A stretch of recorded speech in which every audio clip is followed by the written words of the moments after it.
బయటపడ్డ సోకుల రాజా ప్యాలెస్ రాసలీలలు మొత్తానికి అడ్డంగా దొరికిపోయిన జగన్.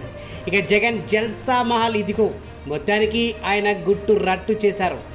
ఋషికొండపై ఏకంగా 100 కోట్లతో నిర్మించుకున్నటువంటి జల్సా మహల్ గుట్టును ఇప్పుడు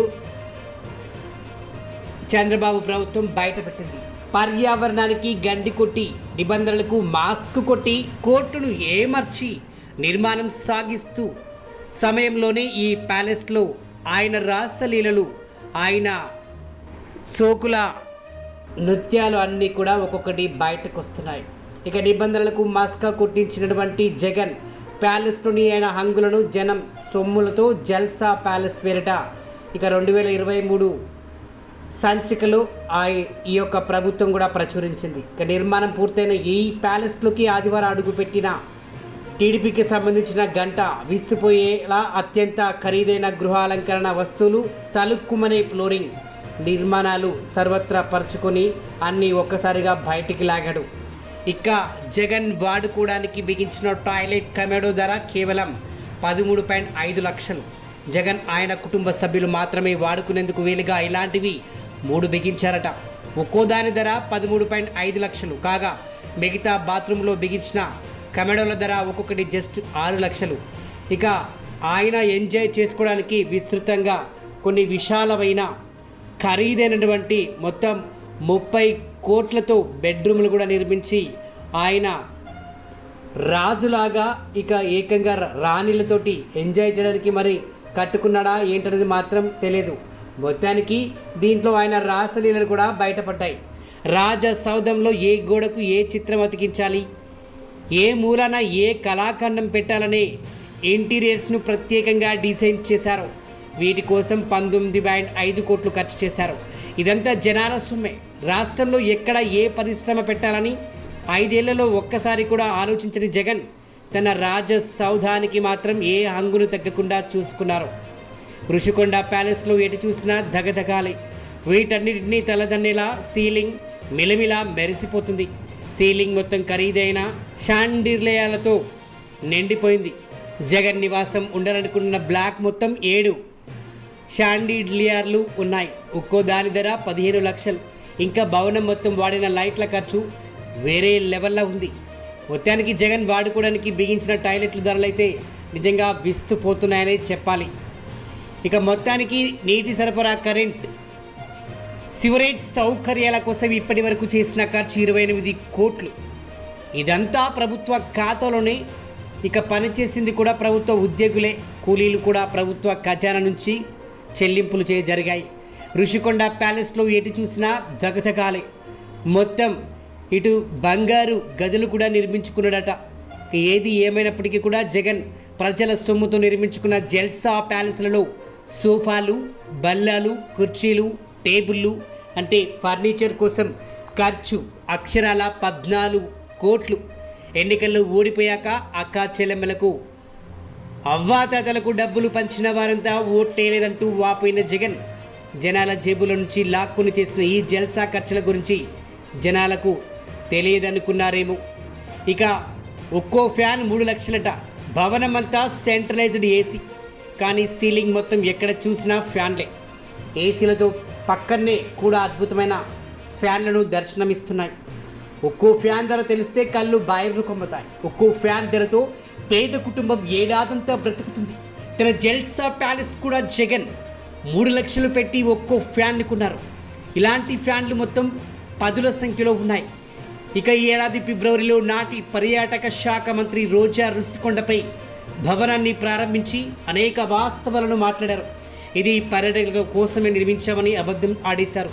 ఇక విశాఖలో సీఎం క్యాంప్ కార్యాలయం ఏర్పాటు చేయాలని నిర్ణయించినందున దానికి అవసరమైన భవనాల ఎంపిక కోసం ఏర్పాటైన ప్రతి త్రిసభ్య కమిటీ ఋషికొండ భవనాన్ని సందర్శించిందని, ఇది జగన్కి బాగుంటుందని సూచించిందని చెప్పుకొచ్చారు. ఇక జగన్ అంగీకరిస్తే క్యాంపు కార్యాలయంగా ఇచ్చేస్తామని సెలవిచ్చారు. అయితే ఆ భవనాన్ని ఆయన నివాసించడానికి వీలుగా విలాసవంతంగా నిర్మించుకున్నారని ప్రపంచమంతటికి తెలుసు. కానీ అలా చేస్తే విమర్శలు వస్తాయని జగన్ అండ్ కోకు తెలుసు.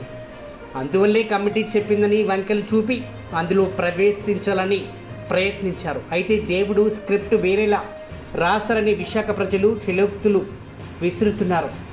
ఇక మొత్తానికి ఏ బ్లాక్లో ఏమేమి ఉన్నాయంటే వెంగి 1A 2B ఇవి 2 బ్లాక్లు. ఒకదానిలో సెక్యూరిటీ బ్యాక్ ఆఫీస్, రెండో దానిలో అతిథి గదులు, సమావేశ మందిరాలు. ఇక కళింగ అంటే రిసెప్షన్ వెయిటింగ్ ఏరియా, సమావేశ మందిరాలు. ఇక గజపతి రూమ్కి వచ్చేసి దానికి హౌస్ కీపింగ్, కెఫ్టేరియా అని బిజినెస్ సెంటర్. ఇక విజయనగర 1, 2, 3 అంటే ఈ 3 బ్లాక్లు. ఒకటి జగన్ భారతీయుల కోసం, 2 కుమార్తెల కోసం చెరొకటి. ఇక మొత్తానికి ట్రీట్మెంట్ ప్లాంట్స్, నీటి సరఫరా కోసం 100 కిలోలీటర్ల డొమెస్టిక్ సమ్, మరో 150 కిలోలీటర్లతో ఫైర్ సమ్. వ్యర్థ జలాల శుద్ధికి 100 KLD సూయిజ్ ట్రీట్మెంట్ ప్లాంట్ నిర్మించారు. విద్యుత్ సరఫరా కోసం కంటైనర్ సబ్స్టేషన్, ప్రత్యేకంగా అండర్ గ్రౌండ్ కేబుల్ వ్యవస్థ, 1000 KVA ట్రాన్స్ఫార్మర్లు. ఇక 1010 KVA సామర్థ్యం కలిగిన 3 జనరేటర్లు ఏర్పాటు చేశారు. ఇంటికి ఏ వైపున ఏ చెట్లు ఉండాలి, ఎక్కడెక్కడ ఎంత ఖరీదైన లైట్లు పెట్టాలి, ఖరీదైన మొక్కలు నాటి గార్డెన్ను ఎలా విలాసవంతంగా తీర్చిదిద్దాలని ఆలోచించి చేసిన ఖర్చు ఏకంగా మొత్తానికి 22 కోట్లు.